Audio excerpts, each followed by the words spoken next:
Hello guys, welcome back to Gyan Varsha. आज हम लोग डिस्कस करेंगे हाइपर सेंसिटिविटी के बारे में। देखिए, बेसिक हम हाइपर सेंसिटिविटी देखेंगे, फिर हम आज डिटेल में डिस्कस करेंगे टाइप 1 हाइपर सेंसिटिविटी, और वीडियो के एंड में हम क्वेश्चंस भी डिस्कस करेंगे। तो चलिए स्टार्ट करते हैं हाइपर सेंसिटिविटी। अगर बात की जाए हाइपर सेंसिटिविटी के बारे में, तो देखिए हाइपर सेंसिटिविटी बेसिकली होता क्या है। अगर हमारी बॉडी किसी चीज़ के लिए सेंसिटिव है तो इम्यून रिस्पॉन्स करता है उस चीज़ पर। लेकिन अगर कोई हमारी बॉडी किसी चीज़ के लिए बहुत ज़्यादा सेंसिटिव हो रही है तो एक हाइपर इम्यून रिस्पॉन्स आता है। Hyper immune response in the sense is inappropriate immune response होता है। ठीक है, अगर हम बात करें increased response, the response is not always heightened but may instead be an inappropriate immune response to the host body. Host body पर immune response तो आता है, लेकिन कोई मैसिव इम्यून रिस्पॉन्स आ रहा है, कोई इनएप्रोप्रिएट इम्यून रिस्पॉन्स आ रहा है, तो उसे हम बोलते हैं हाइपर सेंसिटिविटी। चलिए आगे देखते हैं। देखिए, जेलेन कूम्स ने हाइपर सेंसिटिविटी को कुछ टाइप्स में क्लासीफाई किया। Type first, type second, type third and type fourth. तो 4 तरीके की हमें हाइपर सेंसिटिविटी के बारे में पढ़ना है। तो देखिए, अगर बात की जाए टाइप 1 हाइपर सेंसिटिविटी की, तो टाइप 1 हाइपर सेंसिटिविटी, देखिए ये चार्ट बहुत इंपॉर्टेंट है, ध्यान रखिएगा, ये चार्ट बहुत ज़्यादा इंपॉर्टेंट है। इससे आपको डायरेक्ट क्वेश्चन सॉल्व करने के लिए मिलेंगे।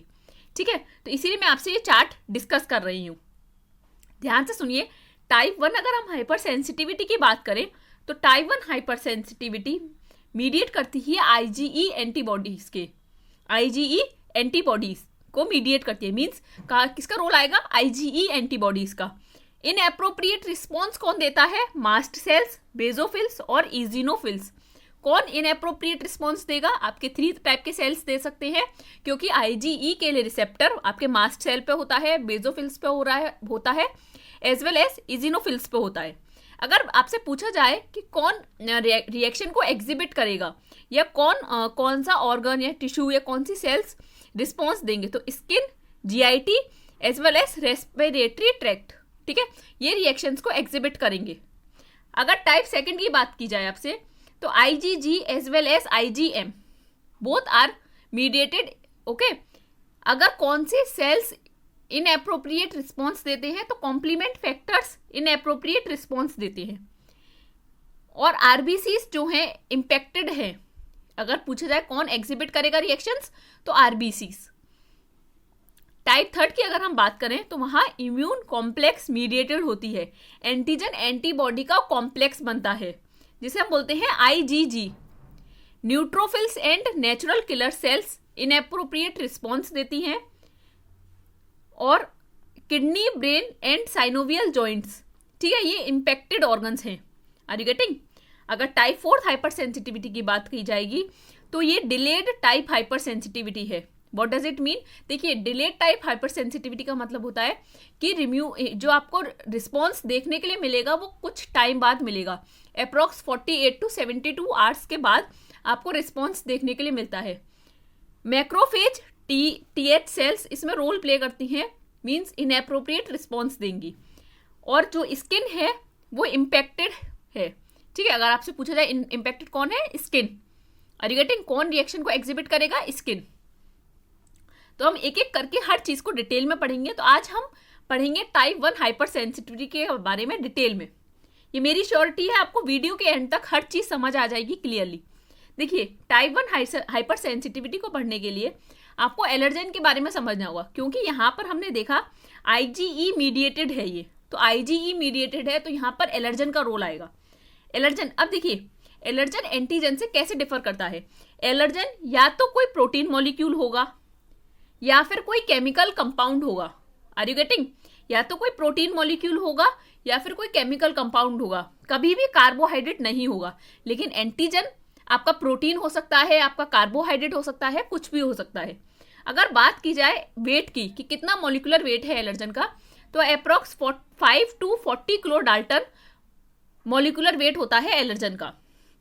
एलर्जन सॉल्युबल होते हैं एज वेल एज हाइड्रोफिलिक होते हैं।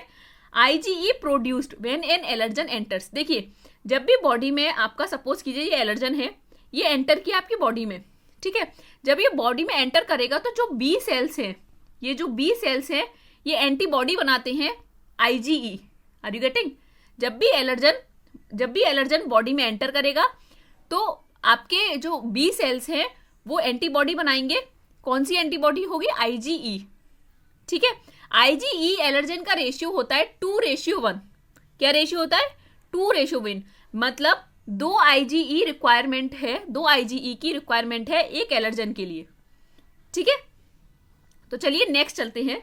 अगर हम नेक्स्ट बात करें तो अब हम पहले बात करेंगे, सपोज कीजिए हमारी बॉडी में एलर्जन नहीं आया है, नो एलर्जन। ठीक है। तो क्या केस होगा? देखिए, जब भी बॉडी में एलर्जन नहीं आया, अगर हम यहाँ मास्ट सेल की बात करें तो मास्ट सेल इनएक्टिव है। मास्ट सेल इनएक्टिव का मतलब क्या है? ये आपकी मास्ट सेल है, यहाँ पर इसके लिए रिसेप्टर है IgE के लिए, IgE एंटीबॉडी के लिए मास्ट सेल के पास रिसेप्टर है। तो मास्ट सेल इनएक्टिव है, कोई भी एलर्जन नहीं है। अंदर होते हैं ग्रेन्यूल्स। ग्रेन्यूल्स में कुछ मीडिएटर्स होते हैं जिन्हें हम बोलते हैं प्राइमरी मीडिएटर्स।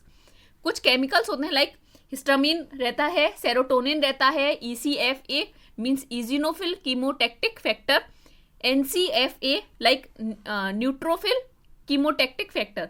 तो ये चीजें फिल रहती हैं आपके मास्ट सेल में। जब मास्ट सेल इनएक्टिव है, प्राइमरी मीडिएटर्स आपके फिल हुए हैं ग्रेन्यूल्स में। ये ग्रेन्यूल्स हैं आपके, यहाँ पर आपके प्राइमरी मीडिएटर हैं। अब सपोज कीजिए एलर्जन आ गया। ध्यान से समझिएगा मेरी इस बात को। सपोज कीजिए एलर्जन फर्स्ट टाइम आपकी बॉडी में आ गया। ठीक है। जब एलर्जन फर्स्ट टाइम आएगा आपकी बॉडी में तो बी सेल्स IgE प्रोड्यूस करेंगी। ठीक है। बी सेल IgE प्रोड्यूस करेंगी। जब बी सेल IgE को प्रोड्यूस करती हैं तो IgE जो है मास्ट सेल से जाके बाइंड कर जाता है। अरे देखिए, आप यहाँ देख सकते हैं फिगर में IgE attachment to mast cell, क्योंकि IgE एक एंटीबॉडी है और मास्ट सेल के पास उसका रिसेप्टर है।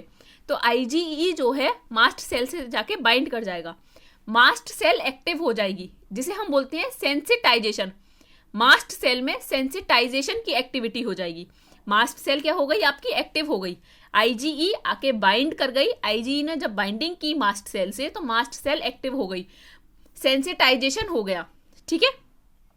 कोई भी एलर्जिक रिस्पॉन्स नहीं आता है फर्स्ट टाइम में, सिर्फ और सिर्फ मास्ट सेल सेंसिटाइज होती है। ठीक है। अब सुनिए, जैसे ही मास्ट सेल सेंसिटाइज हो जाएगी, ठीक है, मास्ट सेल में सेकेंडरी मीडिएटर्स बनेंगे। मास्ट सेल में देखिए, जब मास्ट सेल इनएक्टिव थी तो उसमें प्राइमरी मीडिएटर थे, लेकिन जब मास्ट सेल एक्टिव हो जाएगी, जब मास्ट सेल में सेकेंडरी मीडिएटर्स बनेंगे। जब मास्ट सेल एक्टिव हो जाएगी, कब होगी? जब IgE बाइंड करेगा उसके रिसेप्टर से। ठीक है। तो क्या क्या सेकेंडरी मीडिएटर्स होते हैं? Like prostaglandin. देखिए, मैं लिस्ट भी लाई हूँ, ये मैंने क्यूबे से लिया है। लाइक प्रोस्टाग्लैंडिन, ठीक है, bradykinin, cytokines, leukotriene, platelet activating factor PAF, ये सारे सेकेंडरी मीडिएटर्स हैं। तो मास्ट सेल में जब IgE बाइंड हो गई मास्ट सेल से तो मास्ट सेल एक्टिव हो जाएगी, जिसे हम सेंसिटाइजेशन बोलेंगे। मास्ट सेल में सेकेंडरी मीडिएटर्स बनेंगे। आई होप आपको इतना प्रोसेस समझ आया होगा क्लियरली। अब ध्यान से सुनिए, IgE का लाइफ स्पेन होता है 2.5 डेज। नॉर्मली कितना होता है? 2.5 डेज। ठीक है, हाफ लाइफ की अगर हम बात करें। लेकिन जब IgE अपने रिसेप्टर से बाइंड हो जाएगी, मास्ट सेल से बाइंड हो जाएगी, तो उसका लाइफ स्पेन हो जाता है 30 डेज। Are you getting? कितना हो जाएगा? 30 डेज। तो मास्ट सेल का लाइफ स्पेन 22.5 डेज से 30 डेज पर मूव कर जाता है जब वो अपने रिसेप्टर से बाइंड कर जाती है। तो अब ध्यान से सुनिए, कुछ हमें बातें ध्यान से समझनी है। अब मास्ट सेल पे देखिए, दोबारा से एलर्जन आया, यहां पर एंटीजन की जगह एलर्जन कर लीजिएगा। दोबारा से एलर्जन आया, ठीक है, दोबारा अगर एलर्जन आ रहा है, विद इन 30 डेज आ रहा है, लेकिन सेम एलर्जन आ रहा है, विद इन 30 डेज आ रहा है लेकिन सेम एलर्जन आ रहा है, तो डीग्रेन्युलेशन होता है। क्या होता है? डीग्रेन्युलेशन। ठीक है, मीन्स जो आपके सेकेंडरी मीडिएटर्स थे वो रिलीज हो जाते हैं। देखिए, जैसे ये हो रहा है डीग्रेन्युलेशन, जो सेकेंडरी मीडिएटर्स हैं वो रिलीज हो जाएंगे। ठीक है, नेक्स्ट बात, एक बात आफ्टर 30 डेज आ रहा है अगर एलर्जन, सेम एलर्जन आ रहा है लेकिन आफ्टर 30 डेज आ रहा है, तो कोई भी आपको रिस्पॉन्स देखने के लिए नहीं मिलेगा। क्यों नहीं मिलेगा? देखिए, क्योंकि ध्यान से समझिए, क्योंकि 30 डेज तक आईजीई एंटीबॉडीज का लाइफ स्पेन है। आईजीई एंटीबॉडी डाई हो जाएगी, वो मर जाएगी, तो मास्ट सेल अगेन इनएक्टिव हो जाएगा। तो 30 डेज के अंदर अगर सेम एलर्जन आ रहा है तो रिस्पॉन्स देखने के लिए मिलेगा। अगर 30 डेज के अंदर डिफरेंट एलर्जन आ रहा है तो रिस्पॉन्स देखने के लिए नहीं मिलेगा। क्यों नहीं मिलेगा? देखिए, रिस्पॉन्स देखने के लिए क्यों नहीं मिलेगा, ध्यान से समझिए इस बात को। क्योंकि जो बी सेल ने जो आईजीई प्रोड्यूस की है वो स्पेसिफिक एलर्जन के लिए प्रोड्यूस की है। अब अगर डिफरेंट एलर्जन आ रहा है तो अगेन बी सेल प्रोड्यूस करेगी एलर्जन आईजीई को। जब आईजीई को प्रोड्यूस करेगी तो फर्स्ट टाइम में कोई भी रिस्पॉन्स देखने के लिए नहीं मिलेगा। सेकेंड टाइम जब एलर्जन आएगा तब रिस्पॉन्स देखने के लिए मिलेगा। देखिए, फर्स्ट टाइम में ऑलवेज रिमेंबर, फर्स्ट टाइम में क्या होता है, सिर्फ और सिर्फ सेंसिटाइजेशन होता है, मास्ट सेल एक्टिवेट होती है, सेकेंडरी मीडिएटर्स प्रोड्यूस होते हैं। ठीक है, जब सेकेंड टाइम एलर्जन आएगा, सेम एलर्जन आएगा, तब जाके डीग्रेनुलेशन होगा। एंड ऑलवेज रिमेंबर, एक एलर्जन को, देखिए आप यहां देख सकते हैं, एक एलर्जन को बाइंड करने के लिए 2 आईजीई चाहिए। देख रहे हैं आप, 2 आईजीई चाहिए। तो हम कह सकते हैं बाईवेलेंट और मल्टीवेलेंट। एक एलर्जन को बाइंड करने के लिए 2 आईजीई की क्रॉस लिंकिंग चाहिए। ठीक है, चाहे सेम मास्ट सेल पे हो चाहे डिफरेंट मास्ट सेल पे हो, लेकिन 2 आईजीई की एक एलर्जन को रिक्वायरमेंट होती है बाइंडिंग के लिए।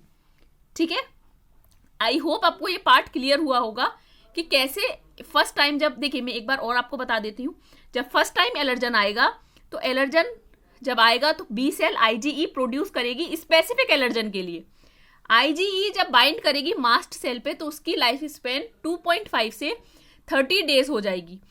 मास्ट सेल में सेंसिटाइजेशन की एक्टिविटी होती है, बाइंडिंग को हम सेंसिटाइजेशन बोलते हैं। मास्ट सेल एक्टिवेट हो जाएगी तो सेकेंडरी मीडिएटर्स प्रोड्यूस होंगे like prostaglandin, leukotriene, bradykinin. Okay, फिर जब सेकेंड टाइम एलर्जन आएगा, सेम एलर्जन सेकेंड टाइम आएगा, तो वो मास्ट सेल पे जो आईजीई एंटीबॉडीज हैं विद इन 30 डेज अगर वो एलर्जन आ रहा है तो वो बाइंडिंग शो करेगा और 2 आईजीई रिक्वायर्ड हैं एक एलर्जन की बाइंडिंग के लिए।